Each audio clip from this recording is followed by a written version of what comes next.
বৌদি কাজে আটকে পড়েছে, তাই আমি অরণ্যকে নিয়ে এলাম।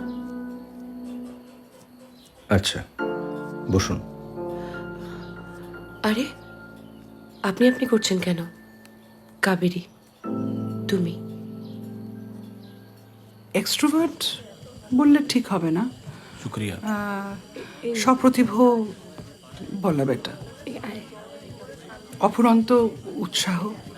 এবং অবশ্যই বলা উচিত এক মিনিট, চূড়ান্ত খামখেয়ালি। রিনা, কি অমিয়? ওদিকে আমাদের দিও কিন্তু। না অর্ঘদা, আর তো নিচক খামখেয়ালি বলা যাচ্ছে না। দেখো, আইনের চোখে আজকে কাবেরী ফেরার। ও দোষী হোক বা নির্দোষ হোক, সত্যিটা আমি জানতে চাই। সত্যিটা আমায় জানতেই হবে অর্ঘদা। না, আমাকে জানতেই আজ